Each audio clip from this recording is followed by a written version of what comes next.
boy. Hey, what's up? I'm the one and only your girl, Lydia Jasmine Elje. Ngamba saba.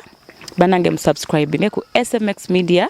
Yes, catch all your latest gossip abayimbi abakabi buli kimu mubeereko mwekumireko. Happy New Year mbagala nnyo. Oyina emyaka emeka? Ana. Obadde okimeeki wano? Yogera amazima. Obadde okimeeki? Amazima gali nti mbadde nze kulaba kulanisha. Kumulabako ki? Kumulabako ki? Tunula wano tuna mu kamera. Omulabako ngani? Just nga mukwano gwange. Nga mukwano messages jeyo. I'm sorry. I'm sorry, yogera kyobadde okimye wano. Yogera ekituufu ekikuleese. Kye kibadde kikuleese. Yogera kibadde ngenda kuyisaamu oluyo olulala. Kye kikuleese. Kikube otwadde okola. Mbadde nze kumulabako. Kumulabako ngenda kukuba Johnny, ngenda kukuba. Obadde ozze kukola ki? Obadde ozze mulabako ngani? Obwedde ekifaananyi ekyo kitambula ku social media platforms ez'enjawulo naye ng'abantu temumanyi lwaki ekifaananyi ekyo kiri mu kubeera nga kitrendinga ku social media platforms ez'enjawulo eky'omuwala. However, akatambi ke twasoose okubeera nga tufuna nga katutegeeza nga omusomesa we bamukutte nga beegadanga n'omuyizi Gwasomesa nga tetunaba kubeera nga tumanya mannya ga musomesa oyo, on top of that nga tetunaba kubeera nga tumanya na muyizi. However, mu story yange eno ngenda kweka amanya ga student gwe yabadde naye oye tumuleke amanya ge naye ng'omusajja yakwatiddwa amanyikiddwa nga John Senfuma. John Senfuma ono musomesa neera ng'essomero lyabadde asomesaako sisuubira mbw agenda kuddayo. Essomero actually abadde na Dean Mulamba, Dean ku ssomero lya Hillside College Mitiana, Hillside Mitiana. So ono omusomesa Dean Mulamba ate nga musomesa kweri essomero lya Hillside College Emitiana okusinziira ku information gye tufuna.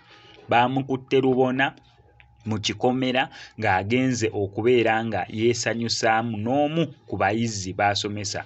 Ono lwamukutte akatambi kasosinira katambulanga nange ngendo kakuzanyira paka gye kagwera okalabe. However, bamukaziza ne bamubuuza kino na kino ne bamubuuza kino na kino nera ng'agezaako okubeera nga yeekaza naye okusinza ku message za WhatsApp ze babadde ba sharing oba banyumya n'ono mwana muwala olunaku lwe lwabadde olwo lwe babadde balagaanye ye okujja babeeko kye beekolera ne mwana muwala oyo. Neera poliisi we yamukutte bamutuusiza ku poliisi okugenda omukebera ebintu byalina mu nsawo, omugya mu stocks, omukeberakebera ng'alina paketi za kiss condom 2 mu nsawo neera nga zabadde tezinaba kubeera nga zikozesebwa ng'alinamu n'ennusu 10 mu nsawo ze byebintu bye yabadde yeetisse. Oba 10 yabadde agenda luwa mwana muwala ng'amaliriza emikolo simanyi naye nga jjo kisi paketi 2 yabadde nga ayise nazo neera nga azze kubeera nga akyalira mwana muwala. Okusinza ku information ne messages zadde ziraga anti wono mwana muwala yabadde taliiwo neera nga bazadde bono mwana muwala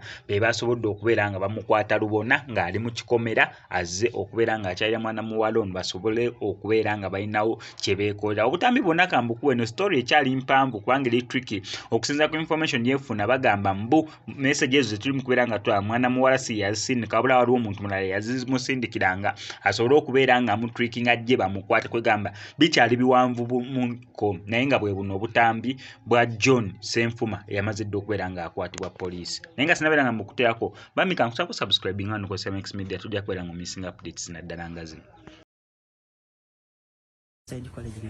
Oyina emyaka emeka? Ana. Obadde okimeeki wano?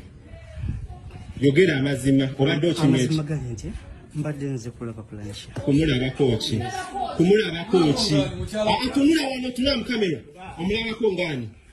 Just nga mukwano gwange. Nga mukwano messages jeyo. I'm sorry. I'm sorry, yogera kyobadde okimye wano. Yogera ekituufu ekikuleese. Kye kibadde kikuleese. Yogera kibadde ngenda kuyisaamu oluyo olulala. Kye kikuleese. Kikube otwadde okola. Mbadde nze kumulabako. Kumulabako ngenda kukuba Johnny, ngenda kukuba. Obadde ozze kukola ki?